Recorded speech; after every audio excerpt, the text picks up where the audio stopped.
अगर भारत में, झारखंड में, वर्ल्ड में अगर कहीं जनजातियों का, आदिवासियों का सबसे बड़ा कोई दुश्मन है तो ईसाई, यानी कि क्रिस्तान, यानी कि पाकिस्तान, यानी कि कजाकिस्तान, यानी कि अफगानिस्तान। अब कैसे मेरा अर्थन रुक जाता, मेरा नौकरी चाकरी रुक जाता, मेरा जमीन जगह रुक जाता, तो क्या हेमंत सोरेन सही है कि गलत है? बताइए, हाथ खड़ा कीजिए। माननीय मुख्यमंत्री हेमंत सोरेन आदिवासियों का हितैषी है कि दुश्मन है? जोर से बोलिए।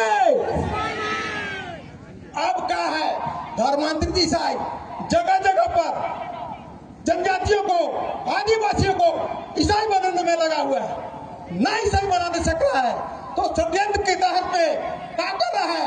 अरे ऐसे नहीं बनतम रहे, ये मन का जब पूजा पाठ है ना उतरे में घुसा, तो हम लोग का जो पूजा पाठ है, कस्टमर यूसेज है, जिसको नहीं पता है, जो भारत के संविधान में 13वें पद्धत है, उसमें चेंज कर रहा है। जहां पर आपको मुर्गा का बलि देना है, हड़िया का तपावन देना है, पान के द्वारा पूजा पाठ कराना है, वहां पर वो पूजा पाठ छूट रहा है। जो भारत के संविधान में आपका जो पहचान मिला हुआ है, रूढ़िजन विधि पहचान है, वो पहचान नहीं रहेगा तो क्या आप जनजाति रहिएगा? पुनः आप लोग का आज बहुत मेरा बात है, यूट्यूब आप लोग सुने होंगे, आज फेस टू फेस है। अभी मैं इस मंच के माध्यम से बता रहा हूं, अगर भारत में, झारखंड में, वर्ल्ड में अगर कहीं जनजातियों का, आदिवासियों का सबसे बड़ा कोई दुश्मन है तो ईसाई, यानी कि क्रिस्तान, यानी कि पाकिस्तान, यानी कि कजाकिस्तान, यानी कि अफगानिस्तान। अब कैसे तो मैं बता रहा हूं, कैसे सबसे बड़ा दुश्मन है तो मैं बता रहा हूं। मेरी बात, जब मेरा बात निकलता है तो चर्च का बड़ा बड़ा पिलर हिलता है, मेरा जवाब नहीं दे पाता है। कैसे तो बता रहा हूं। बीपी मंडल आयोग 1990, भारत सरकार का अर्थन रोस्टर जो पूरे भारत देश में चल रहा है, उसमें क्रिस्तान को, ईसाई को अदर बैकवर्ड क्लास 2 में रखा है। कहाँ रखा है? अदर बैकवर्ड क्लास 2 में। झारखंड का गजट कौन कौन जाति को,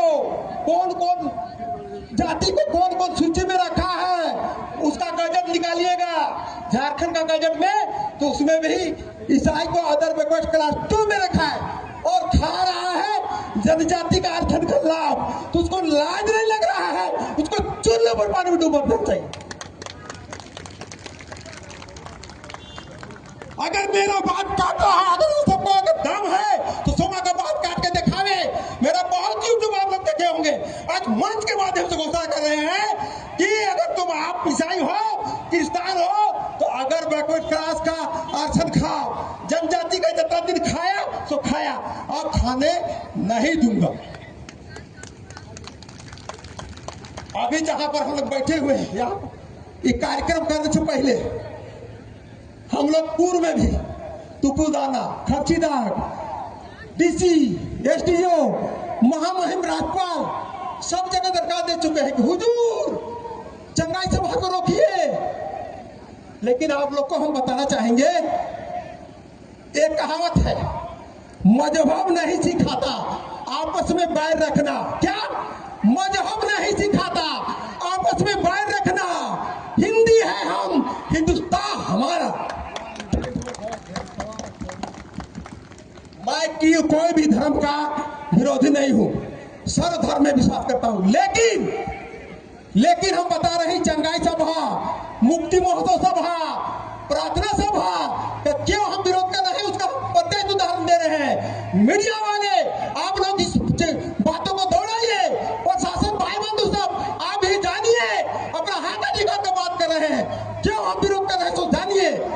आप चंगाई सभा जहां कर रहे हैं, झारखंड 5वीं अनुसूचित क्षेत्र है, 5वीं अनुसूचित क्षेत्र 13वां जिला है।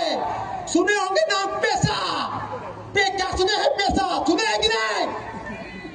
जोर से बोलिए। पेशा का मतलब है उसका अपना कानून, उसका अपना पूजा पाठ, उसका अपना रीति रिवाज, उसका अपना संस्कृति, वो अपना टैक्स फैक्स लगाएगा।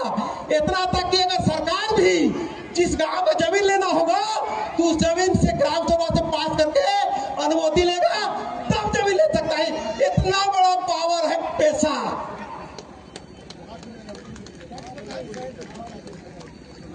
लेकिन आप लोग को बता रहे हैं, जो अभी वर्तमान की सरकार है, गठबंधन की सरकार है, माननीय मुख्यमंत्री की सरकार है, इस सरकार को माननीय मुख्यमंत्री नहीं चला रहे हैं, इसको चला रहा है कि चर्च। चर्च जो कहेगा वही हेमंत सोरेन करेगा। अगर आज चर्च का कोई फादर कह देगा कि आप पेशा कानून लागू कर दीजिए माननीय मुख्यमंत्री जी, तुरंत आनंद फानंद में सेक्रेटरी बुला के कैबिनेट करके पारित कर देंगे। लेकिन ऐसा नहीं करेंगे क्योंकि उसको वोट बैंक चाहिए। जाति प्रमाण पत्र में बहुत बड़ा चीज नहीं है, एक कैबिनेट से चिट्ठी निकाल देने से सुधार जाएगा, 50% धर्मांतरण रुक जाएगा, आधा आबादी झारखंड का हमारा बेरोजगार को नौकरी मिल जाएगा। लेकिन ऐसा नहीं करेंगे। क्यों नहीं करेंगे? वोट बैंक की राजनीति। तो कब तक आप ठकिएगा? आपका एक आध बिंदु को मैं पकड़ रहा हूं और जनता तक देने का काम कर रहा हूं, जगाने का काम कर रहा हूं, अवेयरनेस देने का काम कर रहा हूं। दूसरी बात, ये कार्यक्रम होने से पहले बहुत प्रयास किया रोकने का, बहुत प्रयास किया रोकने का, तमाम तरह से थक गया। थकने बाद क्या हुआ? नहीं सका तो हम लोग के ऊपर केस कर दिया। क्या किया? केस कर दिया हम लोग के ऊपर कि ये सब दंगा फैलाने वाला है, वायरस फैलाने वाला है। उन सबको मालूम नहीं होगा। हम केस नंबर आप लोग को भी नहीं बता रहे हैं। 2018 से माननीय हाईकोर्ट में चंगाई सभा के विरुद्ध यही सोमा पीआईएल दायर किया है। एकले झारखंड में एकलौता सोमावराव है। चंगाई सभा को बंद कराने के लिए झारखंड में केस चल रहा है। बड़ा बड़ा फोन में आप लोग चेक कर लीजिएगा। कहीं ना कहीं जो रोकने का प्रयास किया, जो केस करने का प्रयास किया, वो आदमी का यहाँ आदमी होगा, पूरा वीडियो बनाता होगा। क्या बनाता होगा? वीडियो उसको कोर्ट में प्रस्तुत करेगा। लेकिन जो भी केस किए हैं आनंद फानंद में, कहते हैं ना, असत्य बहुत हावी होता है, लेकिन सत्य कभी हार नहीं सकता है। तो हम लोग सत्य में हैं। और देखिए, सत्य में मारंगुरु सिंह बोंगा ऐसा प्रेरणा उसको दिया कि केस किया। अब आए हो पहाड़ के नीचे। हम तो फेसबुक में चलाने वाले थे कि जिन्होंने भी केस किया है उसको हम तहे दिल से धन्यवाद और आभार प्रकट करते हैं।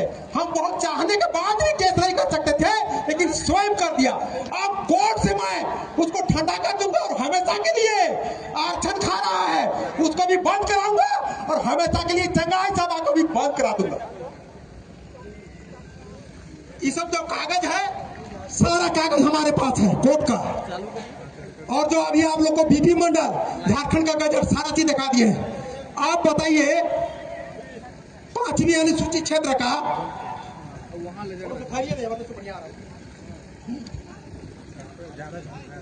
नामकुम प्रखंड चांदगांव, जहां पर चंगाई सभा हो रहा है, हम आप लोग को बता दें, रकम का बहाना करके हम लोग गांव घर में देखते हैं जादूगर देखते हैं, किसी को सांप बना दिया थोड़ा देर के लिए, फिर उसको खड़ा दौरा में ढाप दिया, आदमी सबसे पैसा ले लिया, थोड़ा देर के बाद पुनः उसको आदमी सांप को आगे बढ़ा दिया और अगल बगल देखने वाले तब ताली बजाएंगे और कोई 10 दे रहा है, 20 दे रहा है, 50 दे रहा है, 1000 दे रहा है। तो यही हो रहा है चंगाई सभा में। अगर इतना सच्चाई रहता, इतना कृपा रहता, कोरोना काल आया बंद करा देता। रिम्स में कई गो मरीज सबको बेड नहीं मिल रहा है, वहां पर एक कैंप लगा देता।